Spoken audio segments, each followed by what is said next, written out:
Olá, pessoal! Estamos de volta com mais um episódio do nosso Múltiplas Falas. Hoje com a presença do Tony, que é um amigo muito querido, uma pessoa com esclerose múltipla e que tem se sobressaído além do diagnóstico. Tony, eu queria que você falasse um pouquinho pra gente sobre você, sobre suas expectativas, sobre a sua vida num todo. Vamos lá, né, então, né, quem sou eu? Tony. Então, sou paulistano, moro em Brasília pela segunda vez desde 2018, de origem muito humilde, né, então trabalho como todo mundo, né, comecei a trabalhar cedo, tal, trabalhei em banco, trabalhei em algumas empresas, tive táxi e retornei para Brasília em 2018. Tive aqui fui para Goiânia, uma cidade muito quente, né, quando eu saí de São Paulo, depois eu vim aqui para Brasília em 2009, retornei agora em 2018, uma cidade que eu gosto pra caramba. E exatamente o ano que eu retornei para Brasília foi o ano que eu tive diagnóstico, né. A gente ouvia falar da doença, quer dizer, eu nunca tinha ouvido falar da doença, né. E lá quando eu estava, eu tinha alguns desconfortos, né, e procurei médico, é claro, para começar a fazer exames, ressonância, um negócio ou outro, e o médico falava que era, alguma coisa de desgaste de coluna que estava relacionado com idade e tal. Beleza, e comecei a fazer algumas terapias alternativas, como pilates, já pilates não, mas eu fazia quiropraxia lá em Goiânia, e comecei a fazer algumas coisas de fisioterapia, e tá tudo bem, fui seguindo. Isso em 2015 mais ou menos, quando eu tinha mudado pra Goiânia. Quando eu voltei pra cá, em 2018, aí continuei fazendo, fui procurar fazendo as mesmas coisas. Aí fui numa sessão de pilates para poder continuar, né, começar pilates aqui para poder ajudar com a coluna. Foi quando ela virou pra mim e falou, uma fisioterapeuta espetacular, a Lena, eu tenho que falar da Lena, que eu gosto muito dela, faço pilates com ela até hoje. Ela foi que observou que eu estava com, diante de uma aula experimental, ela observou que eu estava com fraqueza muscular. Aí, diante disso, ela falou: "Eu não quero colocar nada na tua cabeça, mas tem que procurar uma neura". Procurei uma neuro e fiz as ressonâncias e veio o diagnóstico, né. E eu não tinha informação nenhuma do que era esclerose múltipla, né. E aí, beleza, daí você começa, né. E começa essa saga de descobrir o que é, e de imediato foi quando eu descobri vitamina D. Aí eu falei: "Esse é um tratamento", que eu vi muitos depoimentos, busquei pela vitamina D. E fiz durante um tempo, saí, fui lá para Campinas, né, eu acho que foi Campinas, fui lá, passei pela consulta, tal, comecei a tomar vitamina D, e quem já passou por isso sabe como é que ela é bastante, o protocolo envolve muitas coisas, né, de dieta, Muito esse e aquilo, rígido. muito rígido, né, e fui seguindo, só que aí depois eu não daí quando eu deixei de pedir a medicação.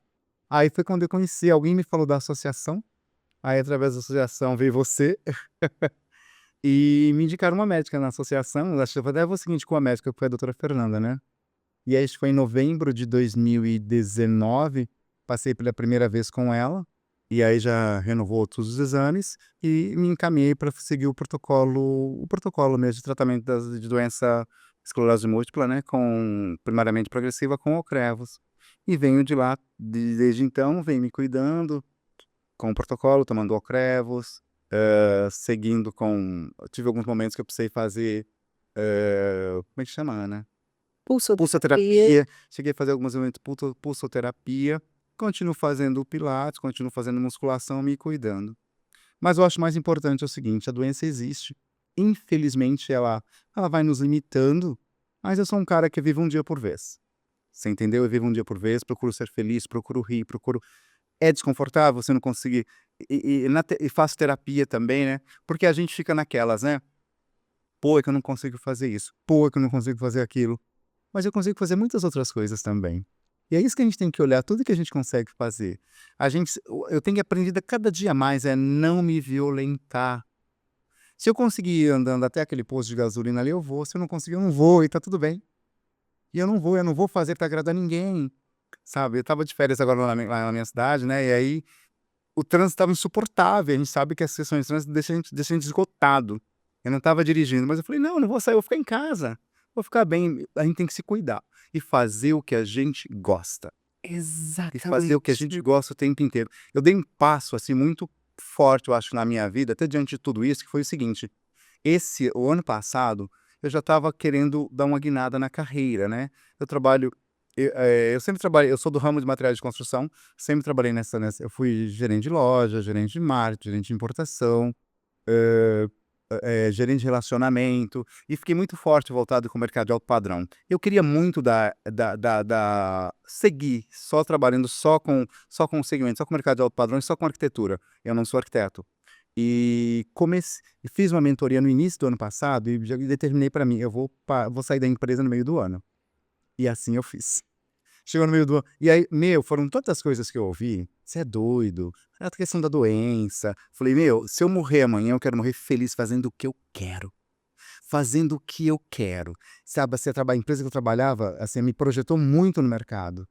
E eu cheguei no meio do ano, eu falei: "Chegou o momento", pedi demissão. Daí meu chefe ficou meio assim, meu diretor, né, eu falei: "Não, eu quero seguir minha vida de forma diferente, eu quero realmente fazer o que eu gosto, vou continuar fazendo o que eu gosto". Tenho um respeito enorme e consideração por essa empresa que me projetou pra caramba, e fui para o mercado. Tinha convênio médico, eu fiquei sem convênio, tô sem convênio ainda, né, mas vai se resolver. Como eu falei: "Vamos viver um dia de cada vez, e uma hora vai acontecer, eu vou conseguir fazer um convênio", mas a gente sabe que quando doença é um pouco difícil. Agora pensa que eu penso mais ou menos, sabe o que, Ana? Eu acho que essa decisão que eu tomei de seguir esse caminho, como me fez bem. Eu trabalhava com uma empresa, Ana. Hoje eu trabalho assim, eu tenho 7 empresas no meu portfólio de empresa. Eu saio de um negócio, entro no outro, viro a chave, daí vou para o outro, eu viro a chave, vou para o outro, vou virando a chave, e entendendo. E aí o que acontece? A gente fica com aquele medo do tipo, o cognitivo. Sim, mas, você exercita e você consegue fazer. Eu me surpreendo muito. Eu não sou um cara religioso, mas eu acredito que eu vivo um momento hoje que não é mais o Tony sozinho, tem uma força muito atrás, tem uma força muito forte aqui comigo, me sustentando. Sim. Hoje é sábado, são 14 horas. Hoje eu recebi um profissional de uma outra cidade, encontrei com essa profissional 11, quase 11 horas. Eu fiz um circuito de 3 lojas com que eu trabalho, apresentando essa profissional e falando de negócio. Cada negócio, cada local que eu levei era um negócio diferente. Meu, então, eu acho que se a gente exercitar o nosso cognitivo, ele vai fluir, ele vai acontecer. E o que acontece? Quando não acontecer, anotação, anota, anota, anota. É porque muitas vezes a gente esquece que o cérebro também é um músculo, e ele precisa ser alimentado, ele precisa ser trabalhado para que a gente não tenha essa perda cognitiva tão rápido, Hã? né. Não estou dizendo que quem tem essa perda não trabalhava, não é isso. Mas se você não tem um problema cognitivo e você não trabalha o seu cérebro, não aprende algo novo, não se permite a desafios, como é o que você está fazendo, Isso. a tendência é que o cérebro vai atrofiando. Eu esses dias escutei de um paciente: "Nossa, eu tive perda de massa encefálica, isso quer dizer que eu estou piorando". Não. Ao longo da vida a gente vai perder massa encefálica, independente de diagnóstico. Com a esclerose, a tendência é que essa perda seja um pouquinho mais rápida.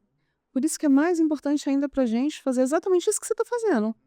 Se se desafiar e se superar, né. Tony, eu sempre brinco que a esclerose ela é uma doença racista, né, porque ela é uma doença de pessoas normalmente de pele branca Aham. e, na maioria das vezes, mulheres, né, você foge do padrão. É um homem negro com esclerose, Aham. né.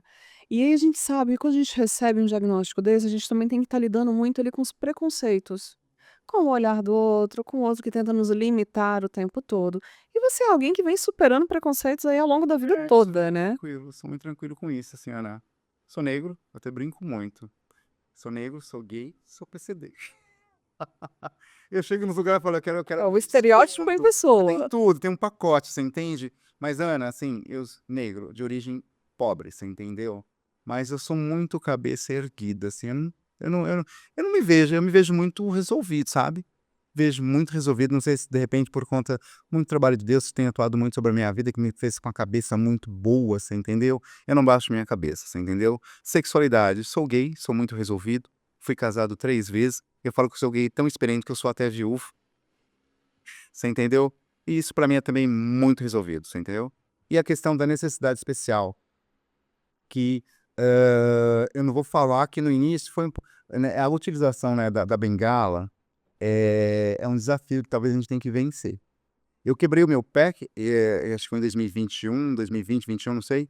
E quando eu retornei quando eu dei da licença, né, foram quase 120 dias, aí eu comecei a utilizar o apoio e desde então não deixei mais. Eu até brinco, eu acho que Deus de repente fez com que isso acontecesse para que a bengala chegasse, para que o apoio chegasse à minha vida de uma forma que de repente não fosse tão traumático para mim. Eu procuro ver dessa forma e não foi. E foi desse jeito, você entendeu? Eu enxergo a bengala como um apoio. Eh, é dif que eu posso falar? Assim, eu não sofro com isso, você entende? Eu sei que eu tenho hoje é um pouco mais difícil caminhar, e a bengala, ela vai me ajudar a fazer cumprir com o que eu tenho que fazer. Então o meu apoio tá sempre comigo e tá tudo bem, você entendeu? Eu acho muito legal que agora no final do ano, eu tenho várias bengalas pra poder combinar com o look, com a roupa, porque assim, você entende? É o meu apoio, é um acessório e eu vou fazer com que esse acessório seja de acordo com de como eu estou. Aí uma amiga minha que eu acho muito legal, que é a Luísa, uma portuguesa que é fantástica. Daí esse final de ano ela me deu essa bengala aqui com essa cara nova, né. Ela falou: "Antoninho, eu quero deixar você mais elegante", daí ela trouxe essa bengala. E aí olha que legal, você entendeu? E aí eu fiz uma mensagem pra ela, botei até no Instagram, tipo assim, eu agradecendo ela: "Obrigado por fazer desse limão uma limonada". Então, essa explosão limão, né, que não é fácil, mas isso aqui é tornar o meu limão uma limonada, e é dessa forma que eu enxerguei. Isso é perfeito. Você entendeu? E olha só, você vê, me fazer com que eu preciso então de dar elegância para essa sua necessidade, e foi muito legal, sabe. A gente se sente meio que valorizado, né, visto. Isso, é exatamente desse jeito. E outra coisa, assim, da falei do negro, falei do gay, do PCD, e outra coisa, a gente enquanto PCD, a gente tem que saber dos nossos direitos, não pode ter vergonha, você entendeu. Eu sempre viajei muito, sabe, assim, a trabalho, e eu nunca me como é que me limitei ao assim: "Meu, eu chego no aeroporto", hoje o aeroporto aqui do Brasil é muito grande, eu não ando, eu chego lá, eu peço apoio, eu vou de cadeira até a aeronave, peço auxílio na hora que eu chego, eu até brinco muito, é bom demais ser PCD, porque você compra o assento normal e depois você vai tudo nas primeiras fileiras e nas melhores cadeiras. Isso é Sabe, verdade. uma colega minha, ela tem um pouco de receio de: "Meu, a gente tem que usar, a gente precisa". E a gente tem que ter isso claro na cabeça. Se alguém olha assim, olha assado, porque as pessoas olham pra gente e acham que de repente não tem nada, porque a nossa doença, ela é meio invisível, mas a gente tem só a gente sabe. Só a gente sabe. Então, supermercado aqui em Brasília, eu só vou no Super Adega, porque o Super Adega lá tem um atendimento espetacular. Eles têm umas 10 cadeiras lá, os carrinhos, para você fazer a sua compra, e eu faço a minha compra com maior conforto. Qualquer lugar que eu vou, as grandes feiras que eu vou, sair a trabalho, revestir, Feicom, sem casa cor, eu chego, pergunto, tem cadeira de roda elétrica? E eu vou usar, porque assim eu não vou me violentar.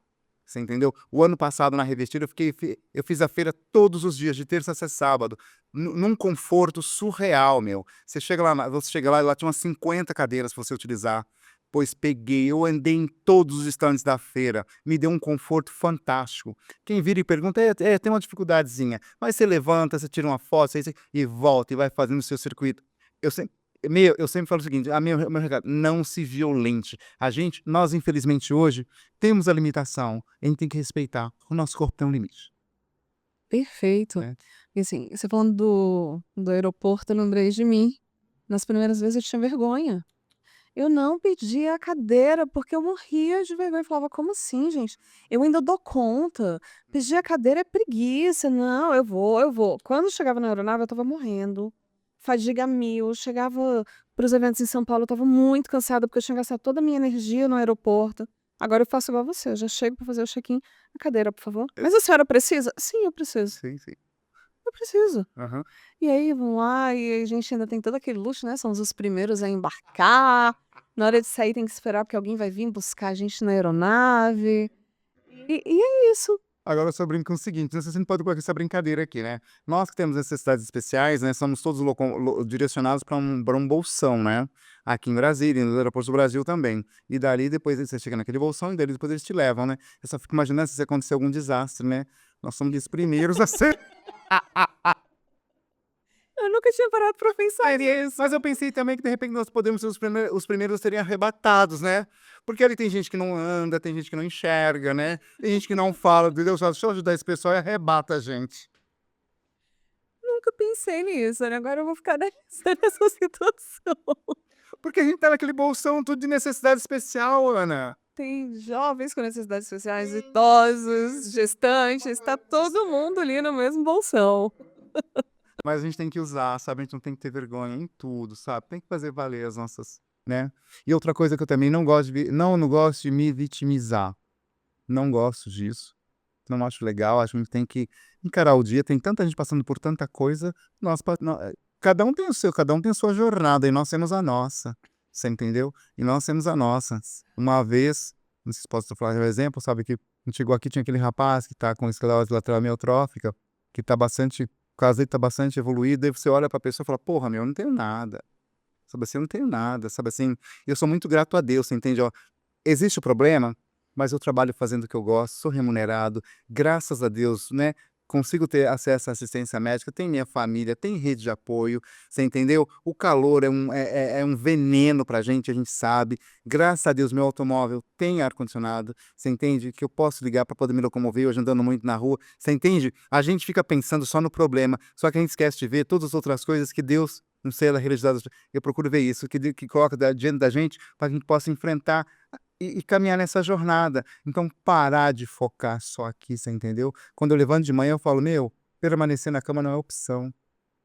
Não é opção. A perna tá ruim, ela tá dormente, mas então, ficar ali não é a solução. Eu tenho que sair pra vida, deixa eu ir viver.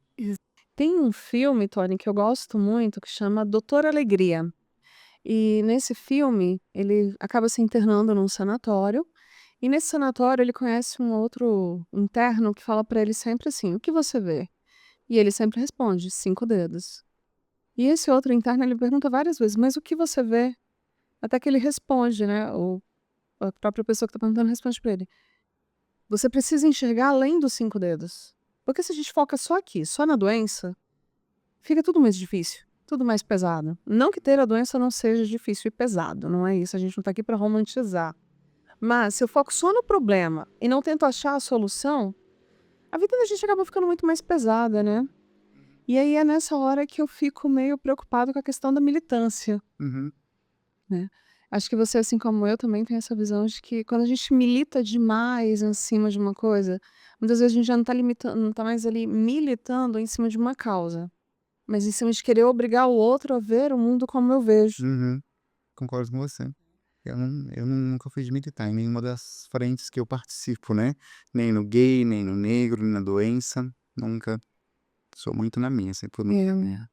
Eu fui para São Paulo em um desses encontros, e uma moça falou assim: nossa, para mim é a primeira vez que eu conheço uma pessoa que é militante. Eu falei: eu não me considero uma militante no sentido ruim da palavra. Eu brigo pelos nossos direitos, você acompanha, você sabe disso. Se tiver que brigar com o presidente da República para a gente conseguir o que tem que conseguir, eu vou brigar, mas sempre com respeito. Sempre mostrando para ele que eu não tô querendo regalias, porque quando a gente fala de CPCD, as pessoas já acham que a gente quer regalias, É. e não é isso que a gente está buscando, a gente quer visibilidade. A gente quer que as pessoas nos olhem e entendam que talvez a gente precise de um atendimento diferenciado. E hoje, nesses locais que você frequenta, eu sei que você frequenta muito legal, você consegue perceber que você consegue se impor, entre aspas, mas sem atropelar o outro? Consigo. Tem sido legal, assim. Tem um restaurante que me chama muita atenção, eu gosto muito de comer lá. Eu acho legal. Quando eu chego lá, eles já me conhecem, né? Mas assim, não sei se também me conhece, mas conta bengala, ele já venceu, Antônio, quer um auxílio? O que que eles fazem? Aí eles pegam, colocam meu prato numa bandeja e aí eu vou me servindo, então ele vai me servindo. Eu acho muito bacana isso. Este ano, um outro bairro, um bairro mais simples, aconteceu do mesmo jeito, eu achei muito elegante. Eu sempre vejo isso. Mas sabe o que acontece? A gente, eu acredito muito, a gente também tem que ser bastante. Tem gente que anda com a dificuldade e anda de mal com o mundo. Você entendeu? Anda de mal com o mundo. Se você tá bem, se você tá leve, se você chega sorrindo, se fala bom dia, boa tarde, isso abre as portas do mundo e as pessoas poderem te ajudar. Sabia? Eu tenho observado muito isso. Eu posso dizer que eu sou sempre percebido. E eu sou muito grato a Deus por isso, sabe? Eu sou muito percebido. Acho que é muito da nossa atitude. Acho que é muito da nossa atitude. Agora, na minha cidade, eu estava lá em São Paulo, e aí meu pai já é velhinho, tem 78 anos, né? E anda pra cima e pra baixo. Daí eu não queria sair de carro porque tava bastante cheia a cidade, farol, não sei o que lá. Daí ele falou, vamos no mercado então, só na esquina. Daí eu falei, tá, pai, vamos lá, mas vamos ver se, né, se eu vou de forma confortável. Daí descemos, é na esquina de casa e tal, e eu achei tão bonitinho, ele meio que arrastando o pezinho, porque eu já é velhinho, né? Daí ele olhava pra trás, tá tudo bem? Ó, cuidado aqui, ó, cuidado com a bengala aqui. Eu achei uma cena tão bonita, sabe, dele cuidando de mim. Essa preocupação. Nossa, foi tão, assim, foi tão forte isso, Ana.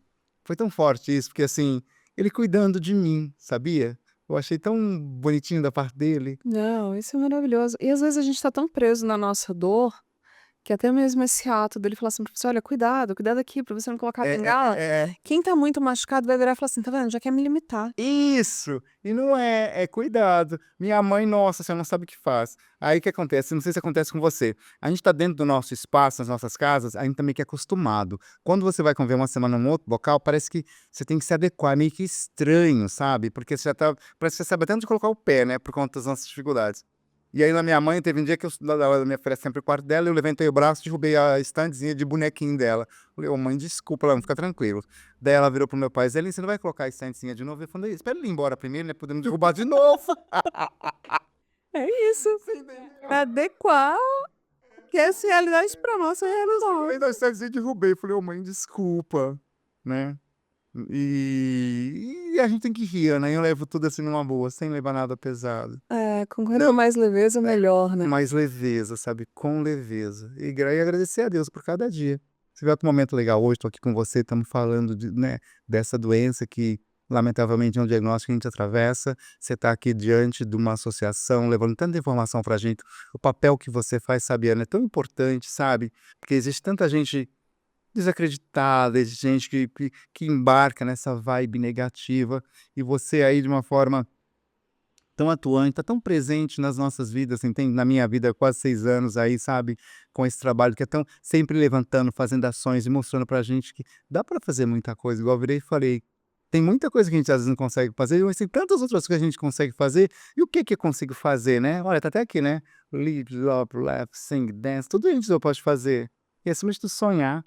Dar, se doar, eu acho que essa é uma palavra muito dos dias de hoje, né, do Gui, né, nossa, sorrir, brincar, dá pra fazer tudo isso, Exatamente, Tony. sabe. E principalmente dá pra viver, Dá pra viver, sabe. mesmo com a esclerose. Claro que dá, gente, nossa senhora, eu vejo cada nossa, passei uma colega recentemente passou por um diagnóstico de câncer, foi tão, sabe, hard, sabe, tão pesado, e em que tudo bem, cada um tem eu tenho os meus sintomas, você tem os seus, a gente sabe que é uma doença, cada um sente uma coisa.